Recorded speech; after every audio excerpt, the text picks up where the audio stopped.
आशीर्वाद cancer pen and palliative care centre पर मरीजों को है पूरा विश्वास।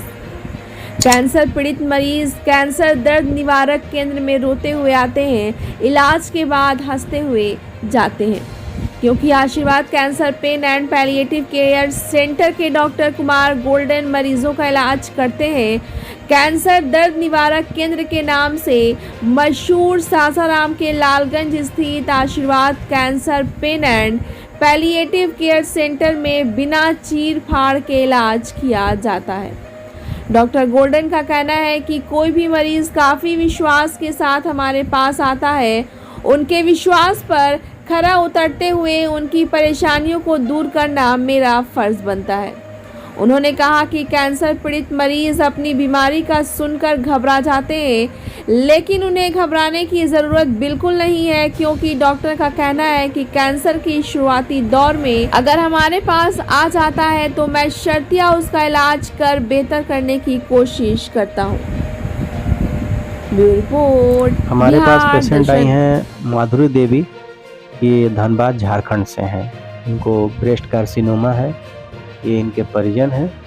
ये बताएंगे कब, कैसे और क्या हुआ, कैसे यहाँ के बारे में पता चला और जो ट्रीटमेंट यहाँ पे दिया गया है 6 दिन का, उसके बाद इनको कितना फ़ायदा मिला। जी बताएं।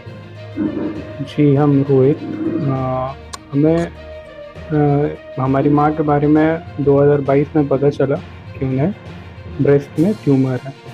तो उसके इलाज हमने पहले प्राथमिकता इलाज अपने धनबाद ज़िले में करवाया काफ़ी जगह पे। फिर वहाँ पे एक गवर्नमेंट हॉस्पिटल में मुझे बोला गया कि इसकी एफएनएसी करवाई जाए। तो मैंने एक जगह पे क्लिनिक में एफएनएसी करवाई। तो फिर वहाँ पे मुझे बताया गया कि आप इसे किसी बड़े अस्पताल में दिखा। तो वहाँ से मैंने उनको लेके टाटा मेडिकल सेंटर कोलकाता वेस्ट बंगाल लेके गया।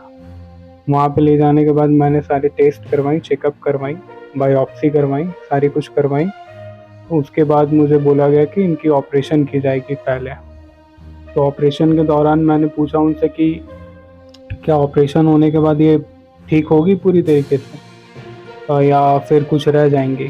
तो उन्होंने कहा कि नहीं, ऑपरेशन करने के बाद इनको कीमो चलेगा, 3 से 4-5 कीमो लगेंगी, जैसी ज़रूरत होंगी। पर हमारी माँ का बॉडी मास इंडेक्स उतना अच्छा था नहीं कि वो कीमो झेल पाती। डॉक्टर ने खुद बोला था ये बात कि कीमो बर्दाश्त करने के लिए इनकी बॉडी वैसी नहीं है, वो सरवाइव करने में उनको दिक्कत होगा। तो फिर हम लोगों ने वहाँ पे ऑपरेशन नहीं करवाया। हमने सोचा कि आयुर्वेद में भी इसकी एक इलाज है, उसे देखा जाए और ठीक किया जाए। फिर हमने आयुर्वेद में इनका इलाज करवाया। फिर हमने आयुर्वेद से इलाज स्टार्ट करवाया तो कुछ 2-3 महीने में हमें पॉजिटिव रिज़ल्ट देखने के लिए मिला। ट्यूमर की साइज़ 2-3 mm कम हुई, तो हमें लगा कि अब ठीक होगा।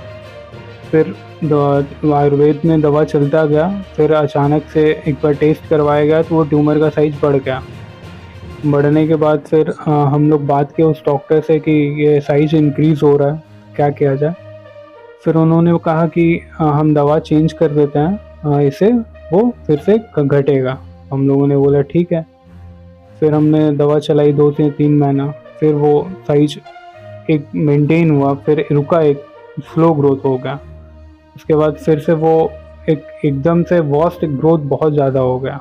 बहुत ज़्यादा ग्रोथ होने के बाद फिर उन्होंने उनसे बात किया गया तो उन्होंने कहा कि फिर दवा चेंज करते हैं। तो 1 महीने दवा चेंज करके फिर हमने देखा तो वो ग्रोथ रुक नहीं रहा था, वो स्लो ग्रोथ हो गया था, पर ग्रोथ था उसमें। फिर हमें फेसबुक से और उन्हीं के माध्यम से यहाँ आशीर्वाद क्लिनिक के बारे में पता चला सासाराम में। फिर हमने यहाँ पे लेके आया। लेके आने के बाद 6 दिन का यहाँ ट्रीटमेंट मिला हमें। 6 दिन के ट्रीटमेंट में जो ब्रेस्ट में ट्यूमर था उसमें थोड़ा ढीलापन आया है।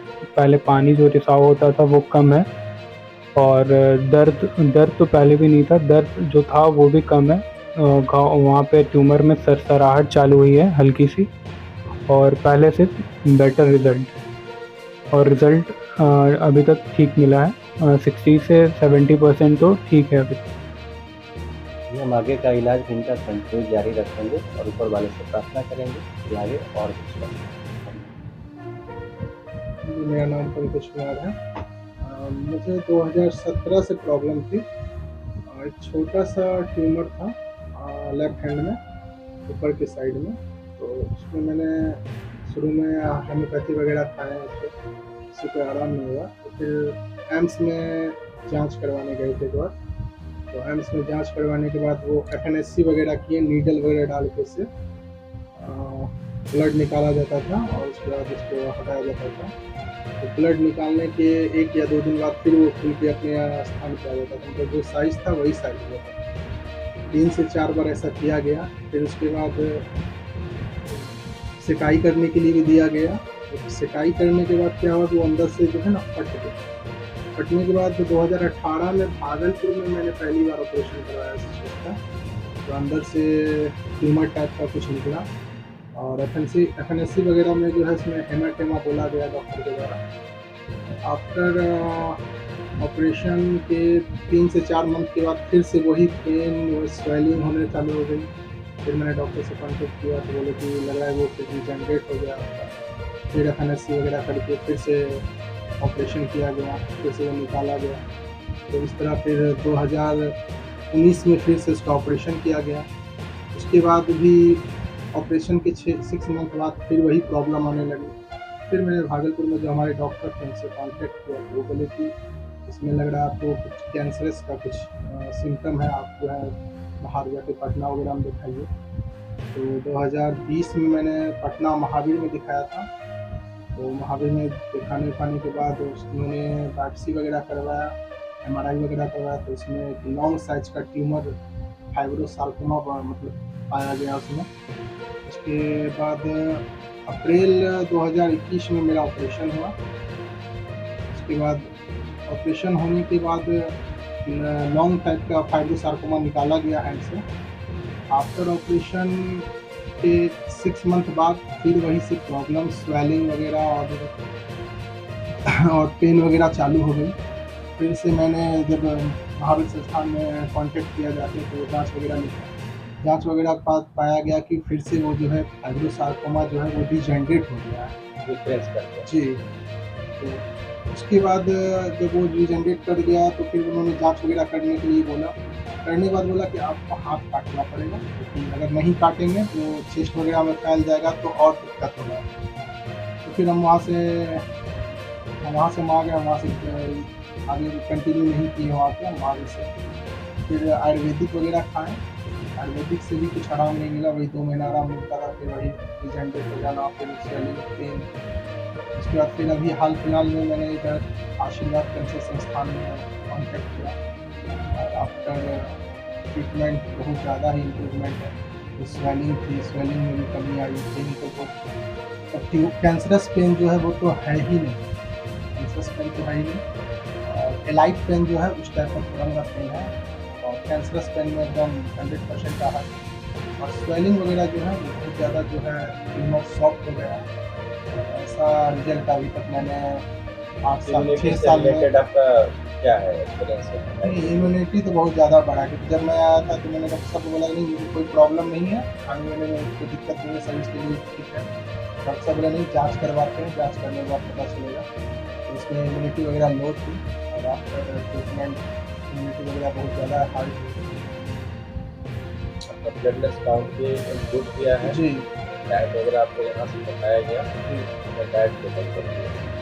ओवरऑल आप जो है कि यहाँ के ट्रीटमेंट से संतुष्ट हैं? जी, बहुत ज़्यादा। लोगों को क्या कहना चाहेंगे आप एज ए कैंसर सर्वाइवर हैं, क्योंकि आप इतने लंबे समय से जो है कि कैंसर से लड़ रहे हैं, इसलिए भी परेशानियाँ आई और आपका हेल्थ अभी भी लोगों से काफ़ी अच्छा है, वेट भी अच्छा है, तो आप एक कैंसर सर्वाइवर के रूप में आप लोगों को क्या सलाह दें?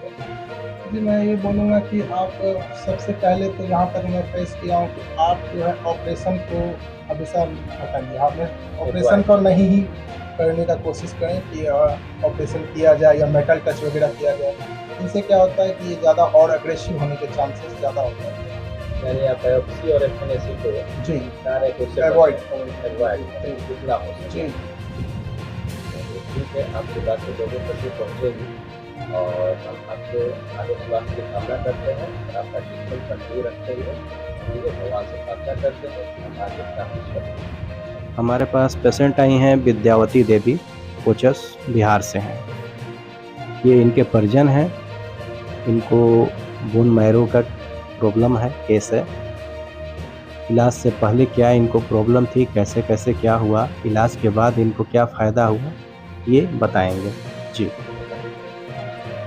हमने दिनांक 8/2/2023 को मेरी मौसी जो है वो छत से आने के क्रम में सीढ़ी पर मैंने पैर बिछल के वो गिर गई थी और गिर गए थे। मुझे काफ़ी तकलीफ हुआ और मैंने अपने नियर अस्पताल कोचस में इलाज के लिए गया और इलाज के दौरान मुझे काफ़ी आराम मिला।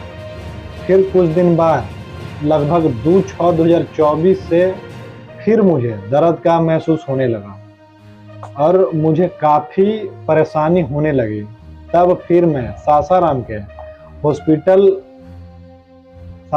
के हॉस्पिटल के लिए 29/2/2024 को डॉक्टर प्रभाकर सिंह के पास गया इलाज के लिए और इलाज चालू हुआ। इलाज के दौरान मुझे कुछ आराम नहीं हुआ। फिर मैं वहाँ से हम 12/4/2024 को इलाज के लिए वाराणसी केयर हॉस्पिटल में मैंने गया और वहाँ पे मेरा इलाज चालू हुआ। फिर वहाँ से मुझे कोई आराम नहीं मिला। वहाँ आराम नहीं मिलने के कारण मैंने पटना फिर हॉस्पिटल नीरू केयर हॉस्पिटल में लेके गया और वहाँ से इलाज होने के दौरान भी अगर आराम हमको रिलीफ नहीं मिला तो वहाँ से अंत में नीरो केयर के जो डॉक्टर साहब थे उन्होंने लखनऊ SPGI के लिए रेफ़र कर दिया।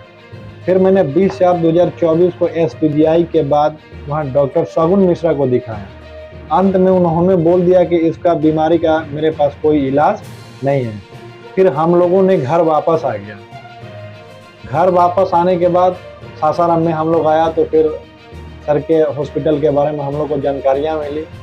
हमने फिर सर से संपर्क किया, आया, इलाज भी करवाया। जो कि इलाज से पहले कमर में काफ़ी दर्द भी रहती थी, कभी कभी कमजोरी भी रहती थी। मैंने कमजोरी तो पूरा ही था लेकिन कमजोरी भी था और कभी कभी पूरे बदन में भी दर्द रहता था। लेकिन सर के यहाँ दवा करने से हद तक सुधार है और धीरे धीरे वो भी क्लियर हो जाए। उनका यहाँ पे 6 दिन का ट्रीटमेंट दिया गया है। जी।